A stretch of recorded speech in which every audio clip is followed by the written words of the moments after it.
Sejam todos bem-vindos a mais um encontro do estudo do livro Os Mensageiros. Hoje temos bastante coisa para ver, 3 capítulos muito interessantes e vamos tocar ficha.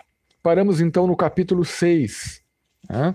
Naquele momento em que houve o término da preleção de Telésforo, né? Aquele ambiente ainda, todo mundo emocionado ali, né? E André Luiz testemunhou ali um diálogo entre duas senhoras com o Aniceto, em que havia um pedido de intercessão junto a Otávio. Então, nós estamos começando aqui capítulo 7, intitulado A Queda de Otávio. Bom, estava reparando aqui como André Luiz é didático, né? Estamos no capítulo 7. Nós vemos que no capítulo 1, renovação, 2, Aniceto, 3, no centro de mensageiros, foi uma espécie de transição do livro Nosso Lar para o livro Os Mensageiros. E temos estudado, nas últimas aulas, uma parte teórica, vamos dizer assim, que é a preleção, que foi a palestra de Telésforo, né? Agora, os 3 capítulos de hoje, vamos dizer assim, é a parte prática, né? Nós vamos fazer 6 estudos de caso. André Luiz vai apresentar 6 casos nesses 3 capítulos que nós vamos tentar vencer hoje, sobre a temática central dessa primeira parte do livro, né? Qual é a temática central dessa primeira parte do livro? A queda dos médiuns, né? A falha de muitos espíritos que vieram com algumas responsabilidades dentro do espiritismo e falharam por diversos motivos. Então nós tivemos a palestra de Telésforo, que foi uma grande apresentação geral desse cenário. Agora, didaticamente, André Luiz vai para a parte prática, né? Em que ele vai tomar conhecimento de 6 casos nesses próximos 3 capítulos, nos mostrando diferentes realidades do porquê médiums que reencarnam com uma grande preparação, com todo um esforço da espiritualidade amiga e ainda assim falham e desencarnam em situações de dificuldade, né? André solicita conhecer de perto aquela situação relatada por Isaura e por Isabel, né? Que é a história de Otávio, a queda de Otávio. É um dos 6 casos que nós vamos ver hoje. Otávio é descrito como um pálido senhor de 40 anos, né? E ele vai narrar a história de quedas durante a sua última internação. Ele, Otávio, né, que reencarnou depois de uma longa preparação em nosso lar, 30 anos de preparação, porque havia contraído débitos nas encarnações anteriores e deveria reencarnar, né, com uma oportunidade valiosa, sendo portador da mediunidade, né? E através da mediunidade poder saldar esses débitos anteriores, né? Como a mediunidade ela é uma oportunidade de redenção, né? Ela não significa em nada evolução espiritual, né? Muita gente confunde essa parte e às vezes até se deixa levar para uma questão de vaidade, né? Como se a mediunidade tivesse colada ou agregada a títulos espirituais. Ela não está, né? Ela é uma oportunidade de recuperação, de redenção, né? Então, vamos conhecer a queda de Otávio. Então, Otávio começa a contar ali, né, para André Luiz, para Vicente, para as 2 senhoras, né, a sua história de vida, né? E ele começa dizendo que não possuía muitos títulos acadêmicos de conhecimento, né, mas ele dispunha de considerável cultura evangélica, coisa que para a vida eterna é de maior importância que a cultura intelectual, né? Então vejam como a espiritualidade vê essa questão, né? O conhecimento espiritual, o conhecimento evangélico, para fins de consagrar a pessoa, conseguir realmente ter um aproveitamento da sua encarnação e viver uma vida proveitosa, títulos ou um conhecimento meramente intelectual, né? E mesmo assim ele caiu, né? Obedecendo à imprevidência e à vaidade, conforme ele nos descreve, né? E André Luiz, então, se confessa muito impressionado, né, com tudo isso, porque André Luiz não fora espírita, né? Nem teve conhecimento do espiritismo, né? Se teve, foi muito superficial, tanto que ele coloca aqui, né, que isso tudo para mim é novo, é novidade, porque eu não tive contato com as escolas espiritistas, né? Então ele desconhecia esse gênero de preparação do mundo espiritual, para que houvesse uma encarnação dentro de um ambiente espírita, eh, em que a pessoa disporia de um recurso concedido, né, pela providência divina, que é a espiritualidade, né? Então, isso tudo era novo para ele. Aí temos a continuação aqui, né? As tarefas espirituais ocupam-se de interesses eternos. Daí a enormidade de minha falta, né? Otávio comenta. Os mordomos dos bens da alma são investidos de responsabilidades pesadíssimas, né? Então ele comenta aqui que quem simplesmente vive ou frequenta determinada religião pode ainda se desculpar de não alegar que não sabia determinadas coisas, que teve uma vida assim, um assado, porque não teve conhecimentos ou vivências que lhe dessem a certeza da realidade espiritual, né? Mas Otávio nos comenta que os sacerdotes não podem alegar isso, né? E a gente sabe que na doutrina espírita não há sacerdotes, mas os médiuns ocupam esse papel de responsabilidade, né? Então, os médiuns têm a oportunidade de ter levantado um pouco esse véu que separa os dois mundos e terem, por conta própria, a percepção de uma realidade espiritual. Então, ele comenta que esse patrimônio de certezas, né, que coisa alguma o exonera das culpas adquiridas, né? Porque não ouviu falar, não simplesmente estudou ou teve um exercício mental, intelectual. Não, os médiuns vivem, percebem, né? Entram em contato com uma outra realidade, e isso é um patrimônio valioso que agrega responsabilidade à encarnação de cada um, né? Então, nós não temos sacerdotes, não temos hierarquias, mas o médium ocupa esse papel enquanto responsabilidade, né? E aí ele vai contar então a sua história. Aí entra aqui a linha do tempo. Então ele começa dizendo que contraiu dívidas numa encarnação anterior, né? E preparou-se por 30 anos em nosso lar para retornar à Terra e ter essa encarnação de oportunidade, então, né? O Ministério da Comunicação de nosso lar concedeu-lhe facilidades e 6 entidades amigas em nosso lar ainda se movimentaram para apoiar esse irmão Otávio na sua empreitada, né? Ele conta que aos 13 anos a mãe dele faleceu. Ele disse que era uma mulher excelente, uma espírita, uma pessoa caridosa que o ajudou nesse início, né? Mas teve a morte prematura da mãe aos 13 anos. Aos 15 anos, o início da mediunidade, né?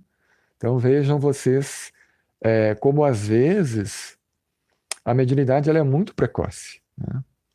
E em determinadas pessoas ela pode vir de uma forma tal, de modo a causar certa perturbação, inclusive, né? Sobretudo se não tem um apoio de pais ou de uma família que consiga conduzir essa criança ou esse adolescente de uma maneira adequada, né? Dando apoio, encarando isso como o que é de fato, né? Mediunidade, ajudando a separar de transtornos mentais, nós vamos falar um pouco sobre isso hoje, né?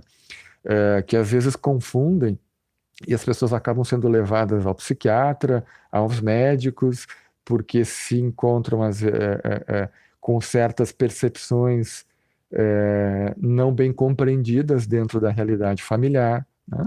Então, aos 15 anos começou a mediunidade dele, né?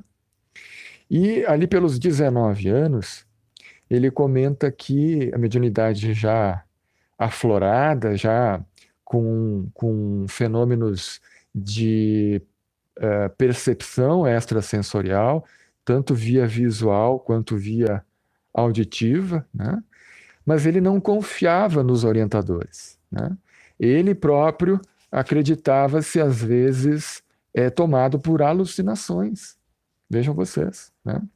E aqui vai uma questão que nós conhecemos, né, na psiquiatria, que alucinações visuais, né, que é essa percepção através da visão de algo, né, que não é comum às outras pessoas, né, que outras pessoas não podem ver, a psiquiatria chama de alucinações. Quando é através dos olhos, visuais. Quando é uma imagem, é visual, né? E esse tipo de alteração psicopatológica, de alucinação visual, não é comum na psiquiatria, né? Ao contrário do que se possa pensar, né? Enxergar coisas é muito incomum, né? Pacientes esquizofrênicos, pacientes que estão no quadro psicótico, raramente eles vão enxergar coisas, né? Então, esse é um aspecto que às vezes nos ajuda a diferenciar o que pode ser uma doença mental, o que pode ser um fenômeno mediúnico, né? A questão visual, ela é muito menos comum do que a alucinação auditiva, por exemplo. Essa sim é muito comum em doenças graves, em depressões graves, em esquizofrenia, em transtorno bipolar, né? A alucinação auditiva, ela é mais difícil para fazer essa diferenciação. Bom, e aí aos 19 anos ele foi ao médico, né? Justamente para ter uma orientação acerca disso que ele vinha vivendo. E qual foi a recomendação médica, né? Que ele tivesse relações sexuais, né? Bom, então, antes disso, ele comenta aqui, né, que toda a preparação que ele teve, ele coloca que ele permaneceria junto das falanges de colaboradores encarregados do Brasil, né? Podemos conjecturar aqui que, de alguma maneira, ligado à falange do espírito Ismael, né? Que é o espírito encarregado no plano espiritual do nosso Brasil, né? Lembrando que, muito provavelmente nessa época que ele está descrevendo aqui, era o início do processo de transplante da árvore do Evangelho da França para o Brasil, né? Não estamos aqui sendo muito precisos, é um período, são algumas décadas, ali no final do século XIX, início do século XX, né, em que houve, por exemplo, a instituição da Federação Espírita Brasileira, ainda no século XIX, né. Estavam por aqui Bezerra de Menezes, Dias da Cruz, né? Então, de alguma maneira, mais ou menos ligado diretamente a esse momento aí, foi a vivência do nosso irmão Otávio aqui, né? E ele comenta que o matrimônio não deveria estar na sua linha de vida, né? Não era do planejamento. Não que a mediunidade tenha qualquer empecilho quanto a essa questão, mas no gênero de experiência que ele deveria ter, essa era uma providência da espiritualidade para que ele pudesse se manter realmente dentro do planejamento para o seu processo de reajuste, né? Para a sua experiência pessoal. Bom, então, após a ida ao médico, através dessa orientação médica, ele refere que a partir dos 19, 20 anos, ele entregou-se a esse abuso das faculdades sexuais, né? Começando o seu processo maior de desvio do planejamento que havia assumido.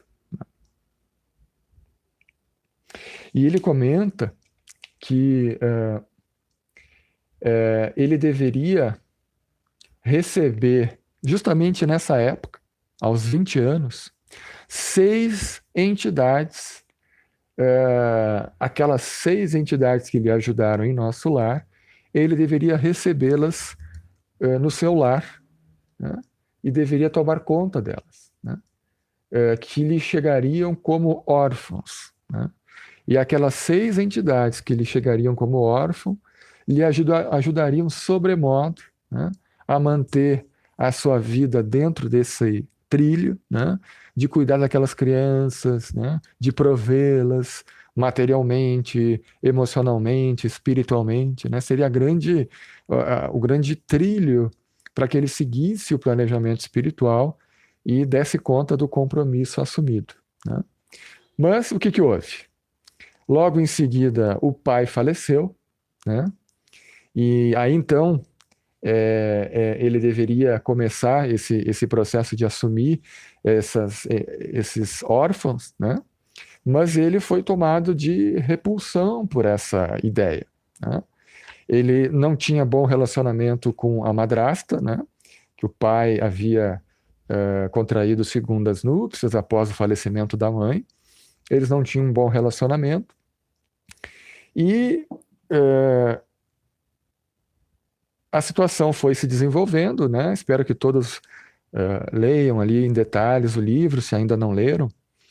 E essa madrasta, após segunda viuvez, foi levada a um leprosário, né? E ele, mais uma vez, podia ter a oportunidade de acolher aqueles órfãos em definitivo, mas não o fez, né? Seguiu outro caminho, sem ter a consciência espiritual de que aquelas crianças não se sabia que fim elas teriam, né? E o livro não descreve o que houve na biografia dessas crianças, mas segue a história do próprio Otávio, em que ele seguiu as suas próprias tendências, né? Acabou contraindo núpcias, né? Ele comenta que ele cometeu uma leviandade, foi obrigado a se casar, né? E esse casamento foi muito infeliz, porque a esposa era espiritualmente, segundo ele, muito inferior, né? Ele recebeu como filho, ele engravidou essa mulher, e como filho recebeu no seu lar o que ele descreve como uma entidade monstruosa, né? E viveu alguns anos de casamento infeliz, sob processos espirituais extremamente contrários, né, ao seu equilíbrio, e acabou desencarnado, roído pela sífilis, pelo álcool e pelos desgostos, né? Vejam como, de alguma maneira, esse final aqui é similar à própria história de André Luiz, né, que também teve problemas com a sífilis e com o álcool, né? Então ele descreve nesse capítulo essa experiência de vida e como ele se sentia. Imagine o peso emocional, né, de culpa, de remorso, de acordar no mundo espiritual e se dar conta de que a sua vida foi um grande engano, né? Não só a vida, como um desperdício de décadas anteriores de preparação, da confiança de amigos espirituais que intercederam por ele, da confiança daquelas entidades que lhe ajudaram nesse processo e não receberam dele a gratidão, o apoio, né? Claro que no mundo espiritual isso tudo é entendido como doenças da nossa alma, né? Como falhas, e tudo é entendido como oportunidades perdidas, mas que se renovam, né? E a providência divina sempre nos renova as oportunidades, né? Então lá ele está recebeu todo o apoio, né? E vamos de novo, paciência, né? Uma hora a gente aprende, né? Mas o principal juiz, o principal algoz numa experiência dessas é a nossa própria consciência, né? Que precisa aprender a se perdoar e retomar a trajetória para não ficar preso nessa experiência, né? Também por isso que muitas vezes nós ficamos no umbral, né? Atados às nossas próprias culpas, né? Sem conseguir estender a mão para a espiritualidade que nos atende sempre ao chamado, né? E temos no capítulo seguinte uma nova experiência, um novo estudo de caso, né? Desta vez o desastre de Acelino. Então, Acelino, eles estavam ali conversando, né, ainda nesse clima triste ali, né, de Otávio, sua infelicidade na encarnação, e Acelino veio com outro clima ali, né? Dá para perceber aqui que ele veio de um tom meio brincalhão, né? Dizendo, pô, o meu caso foi muito pior, né? E ele comenta ali, você, Otávio, perdeu porque nem jogou a partida, né? Eu perdi jogando desastradamente, né? E conta a história dele, né? E Acelino começa dizendo que teve 11 anos de tormento nas zonas inferiores. Sua situação não reclamou esse drástico, né? Se referindo a Otávio.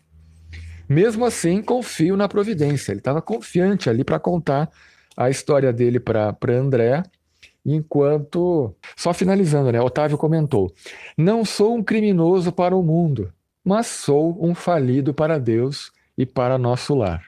Detalhe, né? Um detalhezinho desse início de conversa, porque quantos de nós, os médicos, perdemos lamentavelmente na luta? Aí André comenta, né, que no mundo ele não compreendia bem o que fossem essas tarefas espirituais, mas aqui a nossa visão se modifica, né? Acelino partiu de nosso lar no século XIX, né? Então os dois foi mais ou menos naquele período, após valioso preparo. E Acelino conta que teve a assistência pessoal da ministra de comunicação de nosso lar. Parti para uma das grandes cidades brasileiras em serviço de nossa colônia. Nós sabemos que o nosso lar fica sob a cidade do Rio de Janeiro, né? Mas não quer dizer, não sejamos ingênuos, né, de achar que todo mundo que parte de nosso lar reencarna no Rio de Janeiro. Não há essa obrigatoriedade geográfica, né? Então ele partiu para uma grande cidade brasileira a serviço da colônia espiritual. E ele conta que iniciou os trabalhos mediúnicos aos 20 anos, né? Otávio aos 15, Acelino aos 20 anos. E era uma mediunidade exuberante. Ele relata que tinha evidência, a audição, né, a clareaudiência, e psicografia, que constituíam decisivos fatores de êxito nas nossas atividades. E qual foi o problema desse nosso irmão? Qual foi o problema de Acelino, né? O André Luiz está trazendo aqui casos, certamente que são representativos de muitos outros casos, de gêneros de falhas espirituais que acontecem àqueles que recebem a mediunidade como tarefa reencarnatória, né? Então, vimos que Otávio se perdeu por não conseguir assumir compromissos ligados à fidelidade do trabalho mediúnico, né? Ele não acreditava, se achava doente, portador de alucinações. Ele falhou no que se refere à paternidade, né, ao cuidado daquelas crianças, e posteriormente a questões sexuais. Sempre um conjunto de coisas, né? Acelino, ele vai comentar que o problema dele foi inclinar-se a transformar as faculdades mediúnicas em fonte de renda material. Quantos fazem isso, né? Quantos ainda hoje cometem esse erro? Não me dispus a esperar pelos abundantes recursos que o Senhor me enviaria mais tarde, após meus testemunhos no trabalho. Então ele vai descrever algo muito importante para a gente entender como é que funciona esse processo de planejamento reencarnatório, né? ele deveria passar por dificuldades de ordem material, de ordem financeira, né? Estava planejado na sua vida esse gênero de provas, né? Mas, na medida em que ele mostrasse fidelidade, né? Que ele testemunhasse que estava seguindo o trilho, estava dentro do seu planejamento, estava cumprindo o que a espiritualidade o preparou e o intuía. Na medida que o tempo fosse passando e ele se mantivesse firme na tarefa, seriam enviadas facilidades materiais de nosso lar em seu favor, tá? Então vejam como são as coisas. Mas ele não quis esperar, né? Ele entrou num processo de racionalizações, né? De aquela coisa de querer dizer, bom, mas se tem em todas as religiões sacerdotes que recebem o seu salário, por que que eu não posso receber alguma coisa pelo que eu estou fazendo aqui em favor dos outros, né? Através da mediunidade, né? Então ele começa a se desculpar, a encontrar argumentos para atender a sua necessidade, né? Indo de encontro às orientações explícitas de Kardec e da doutrina espírita, né? Então não há margem nenhuma para interpretações nesse terreno dentro do espiritismo como a gente conhece, né? Qualquer tipo de interesse pessoal, quando colocado à frente da tarefa mediúnica, ela já atrapalha, né? Ela já traz prejuízo à tarefa. Quando o interesse pessoal é de ordem financeira, aí acabou a tarefa espiritual, né? Aí começa a haver uma promiscuidade espiritual e aquela assessoria espiritual genuína dos espíritos superiores, dos amigos que estão vinculados ali àquele trabalho, passa a ser substituída por espíritos quaisquer, né? Interesseiros, interessados em trazer tribulações, prejuízos, e não realmente o auxílio superior, né? Então, isso é condição sine qua non, né?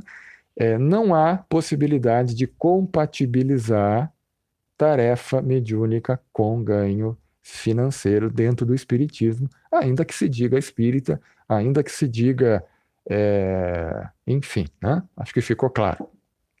E aqui André Luiz traz esse exemplo, que é típico de muitos outros, né? E ele conta que transformou-se completamente a paisagem espiritual que o rodeava, né? A força de me cercar de pessoas criminosas por questões de ganho sistemático, as baixas correntes mentais dos inquietos clientes encarceravam-me em sombria cadeia psíquica. Então ele ficou preso num ambiente, num clima espiritual obsessivo. Cheguei ao crime de zombar do Evangelho de Nosso Senhor Jesus, esquecido de que os negócios delituosos dos homens de consciência viciada contam igualmente com entidades perniciosas, como a gente estava comentando, que se interessavam por eles nos planos invisíveis. E transformei a mediunidade em fonte de palpites materiais e baixos avisos, né? Então, essas consultas com previsão do futuro, previsão dos negócios, olhar a borra do café a título de dinheiro, isso ou aquela outra técnica utilizada para fazer previsões, consultas, orientações espirituais. Nos Estados Unidos você tem até por telefone, né? Eles chamam de spiritual reading, leitura espiritual, né? Por telefone. Então a pessoa liga e o médium, né, do lado de lá, tem as suas percepções ali e faz por telefone essa consulta, né? Deve ter videoconferência espiritual também, agora está na moda, né? E nesse momento deve estar havendo várias, né?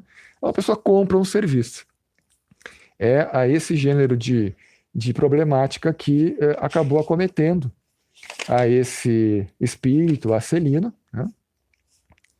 Que desde o instante da grande transição, desde a morte, se viu numa ronda escura dos consulentes criminosos que me haviam precedido no túmulo, reclamando ainda palpites, orientações, né? Então ele ficou nos grilhões daqueles vínculos espirituais que ele cultivou, né? Aquelas ligações clandestinas. Aí ele conta: gritei, chorei, implorei, mas estava algemado a eles por sinistros elos mentais, né? Então, isso é concreto, pessoal. Isso no mundo espiritual, o pensamento, a força do pensamento são como algemas, né? Que realmente vinculam de maneira concreta, física mesmo, o espírito ao clima espiritual e as pessoas, as amizades que ele cultivou, para o bem e para o mal, né? São leis da vida, né? Em virtude da imprevidência na defesa do meu próprio patrimônio espiritual. Durante 11 anos consecutivos, expiei a falta entre eles, entre o remorso e a amargura, né? Aí o Vicente, que é o médico ali, né, o colega do André Luiz, tentou elevar a moral dele ali, né? Todo mundo erra, coisa e tal. E ele termina o capítulo dizendo: podem avaliar a extensão da minha culpa, né? Então nós sabemos, né, na psicologia junguiana, né? Acho que o nosso querido amigo psicólogo está assistindo aí, o Alen Castro. Vou falar uma coisa junguiana aqui, não sei se está certo, né? Mas que o medo e a culpa, né, são as duas grandes emoções que nos levam à loucura, né, ao desequilíbrio emocional, ao desequilíbrio psíquico, né, a nos vermos levados por psicopatologias, né, o medo e a culpa, né. Então, num cenário desses aqui, né, é um prato cheio para realmente desencarnar em estado de completo desequilíbrio e de loucura. Eu vou entrar no capítulo 9 para a gente cumprir essa nossa tarefa de hoje aqui, porque a gente caiu ali. Então vamos estender, nem que seja mais uns 10 minutinhos aí, o capítulo 9, que são os outros 4 casos, né? Tivemos 2 capítulos com casos específicos, mais desenvolvidos por André Luiz, mais estudados, e nesse próximo capítulo ele vai dar uma passeada, né? Ele vai circular pelo ambiente ali e ouvir e ter conhecimento mais superficial de outros 4 gêneros de provas, de situações que levam à falha espiritual no terreno da tarefa espírita, né? Então ele vai começar a descrever as situações em sequência, que são as seguintes. O primeiro caso é uma senhora, todos eles com compromisso junto ao Espiritismo, todos eles preparados, né, e que deveriam ter desenvolvido tarefas em casas espíritas, mas que por diferentes circunstâncias acabaram não conseguindo cumprir a sua tarefa.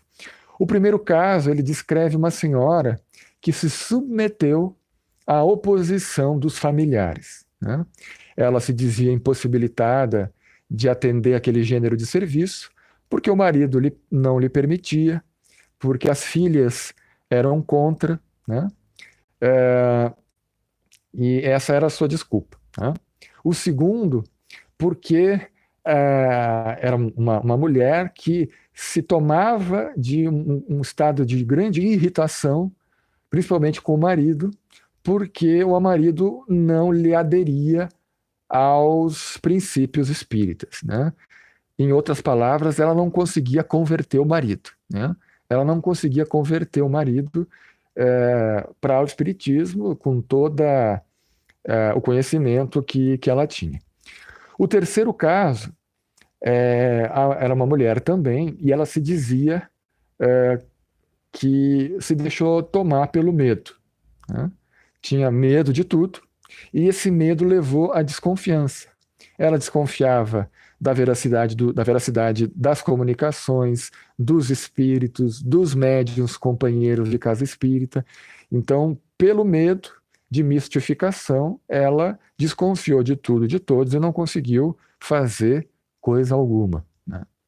E o quarto caso é de um homem, né, que até começou bem a tarefa, enquanto se mantinha casado, né, quando se mantinha vinculado à esposa, mas depois do desencarne dela, ele se deixou desequilibrar emocionalmente, enfim, contraiu novo casamento e esse casamento foi um desastre, né?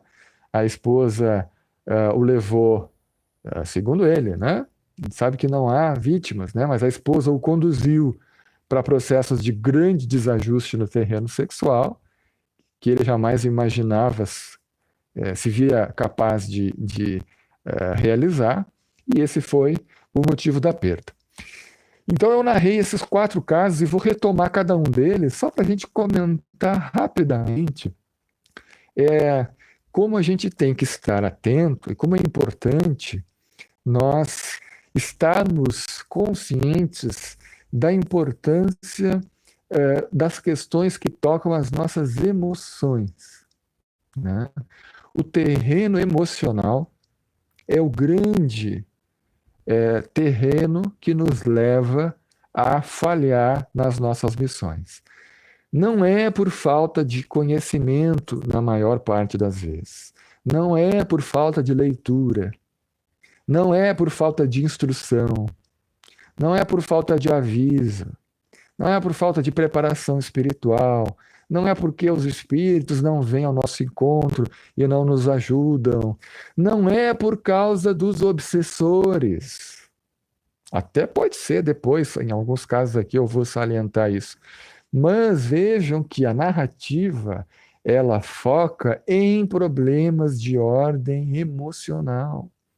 Nossas fragilidades, nossas dificuldades de compreender, no sentido psicológico, emocional, a vida e as circunstâncias, né? Então vejam a senhora que, o primeiro caso em que ela se submeteu à oposição dos familiares, né? Ela não conseguiu enfrentar o marido, nem as filhas, né? Nós vamos agora entrar num terreno especulativo. Isso não está no livro, é apenas para a gente reflexionar um pouquinho sobre esse tema, né? Será que essa senhora que não conseguiu fazer frente ao marido e às filhas, ela tinha um problema de autonomia, né? Será que ela tinha um problema emocional de não conseguir fazer valer a sua opinião, a sua vontade? Será que ela tinha essa fragilidade de ter medo de assumir responsabilidades? Ou ela se sentia incapaz de dar conta das coisas, né? Será que ela se escondia atrás dos outros para não ser acusada de erros, de falhas? Isso de um modo geral, né? Não só diante da tarefa espírita, né? Será que ela era uma pessoa que tinha necessidade de agradar os outros e vivia com medo assim de desagradar as outras pessoas, de não ser uma pessoa benquista, bem vista? Quantas pessoas são assim, né? Têm medo de assumir responsabilidades porque não querem desagradar a B ou C. Isso tudo são questões emocionais, né? Que às vezes se expressam não só na tarefa espírita, mas na vida, no trabalho, nos relacionamentos de um modo geral, né? Então, por isso que é importante a gente atentar, às vezes, para a necessidade de uma psicoterapia, né? Para ver as nossas questões, para a necessidade da gente se estudar emocionalmente, como, por exemplo, né, através da obra de Joana de Ângeles, que nos traz toda a questão emocional, psíquica, né? E quem tiver interesse, nosso canal TV Amergues tem todo o estudo e as reflexões de Joana, né? E as aulas gravadas aí para quem tiver interesse, né? No segundo caso, né, vamos olhar rapidamente, ela se irritava com o marido, né? E eles viveram um processo de obsessão entre encarnados, né? Porque ela vai comentar aqui, em algum momento, que, deixa eu achar aqui, insultos contundentes entre eles, né, geravam fluidos venenosos, né, que eram emitidos, que eram segregados por nossa mente rebelde e enfermiça. Então eles viviam um estado de obsessão mútua, né, em que um queria ter mais razão que o outro, e ela se deixou levar por esse processo. Será que isso era uma manifestação de vaidade, né? Será que ela tinha uma baixa autoestima, né? E precisava dessa aprovação do marido para se sentir validada, para se sentir capaz, né? De ter coragem de viver essa vida espiritual que era esperada dela, né? O que se passava no íntimo, né? Nas suas emoções era o orgulho, né? Ou será que ela tinha só uma compreensão espiritual, intelectual da vida, do espiritismo e tal, e não tinha uma experiência afetiva realmente, né? Dessa questão mediúnica, dessa questão espiritual, né? O que se passou internamente? Então, a gente está especulando aqui porque não há, o livro não traz esses elementos, mas o gênero de dificuldades dos diferentes casos citados aqui nos leva a pensar que antes de haver problemas espirituais ou realmente processos obsessivos de maior monta, a falha, a queda começa no nosso mundo interno, né? O terceiro caso, né? O medo que levou à desconfiança de tudo e de todos, né? Será que essa desconfiança dos espíritos, dos colegas de casa espírita, das mensagens, era uma projeção que interna, né, no mundo, de um medo que ela tinha da vida e de assumir essa responsabilidade? Será que eram questões de racionalismo, né? Será que essa senhora que tinha medo e desconfiava de tudo teve algum trauma de infância? Será que ela teve pais muito austeros, muito carrascos, né, que lhe deixaram com uma rigidez interna de não se permitir errar ou viver a dúvida, que é um fenômeno natural da vida, né? A gente tem que se entregar para a vida, né? Nem sempre a gente vai ter controle de tudo, certeza de tudo, especialmente no terreno espiritual. A gente tem que primeiro se entregar, ter fé, para depois ir com a experiência e encontrando, né, aquilo que é o joio, aquilo que é o trigo, né? E ela não se permitiu essa tarefa, ela ficou rígida no medo e na desconfiança, né? Isso são questões psicológicas internas, né? O quarto caso do homem, né? É nitidamente aqui um processo de dependência, né? Ele era dependente da esposa, não só espiritualmente, mas emocionalmente, né? Será que ele tinha uma personalidade dependente? Existem pessoas que têm transtornos de personalidades dependentes, que vão precisar sempre do outro para validar a sua, para lhe dar a paz interna, para conseguir seguir na vida, né? Será que ele tinha falta de autonomia também em outras áreas da vida dele? Será que ele sofreu algum abuso na infância? Será que após a morte da esposa ele teve depressão, ele teve um luto patológico e não conseguiu seguir adiante, né? Então eu trago essas questões, são só dúvidas, né, para ressaltar esse ponto, né? Temos que estar atento ao nosso mundo interno, não só a letra que mata, né, mas ao espírito que vivifica. Estudar o espiritismo procurando nos conhecer, procurando estarmos atentos à nossa realidade interior. Isso pode ser feito através do estudo sincero, profundo, através da meditação, né? Também uma lembrança aí, o nosso canal está começando a ter materiais ligados à meditação para quem tiver interesse em se desenvolver nessa área. Mas na internet há muita coisa boa a esse respeito, né? Então, o estudo, a meditação, há uma psicoterapia, se a pessoa identificar que está travada em alguns aspectos e não consegue superá-los, uma ajuda de um psicólogo pode ser necessária, ou de um psiquiatra, né? Tratamento, hoje em dia é tão comum, né? Transtornos depressivos, pânico, transtorno bipolar, né? Hoje em dia nós temos, diferentemente dessa época em que são narradas essas histórias, nós temos condições hoje em dia de tratar esses quadros, né? No final da década de 20, de 30, ou no século XIX, pessoal, não existia um antidepressivo sequer. Quer dizer, a pessoa entrava em depressão e só com prece, só com ajuda espiritual mesmo, porque não tinha tratamento, né? Então, hoje em dia, graças à providência divina, as ciências avançaram, as medicações estão aí, as psicoterapias estão aí, as lições espirituais estão aqui ao nosso dispor, né? Então, todas as ferramentas para que a gente possa aproveitar a nossa encarnação estão aqui, né? Nas mãos, né? Para uns um pouco mais fáceis, para outros um pouco mais difíceis, né? Mas estão no mundo, né?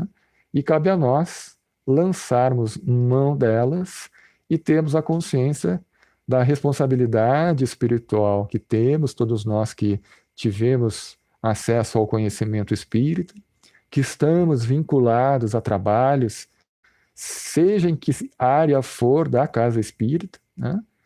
E priorizarmos isso, né? Priorizarmos essa atividade, porque a espiritualidade conta conosco, sempre repito, não para grandes tarefas, né?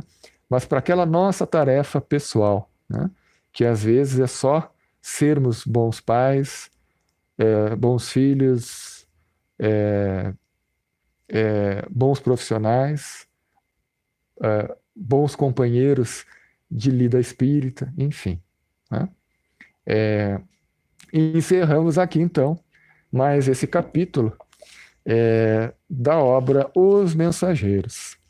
Que possamos aproveitarmos essas lições para cada vez mais vivermos essa realidade. Um forte abraço para vocês e até semana que vem.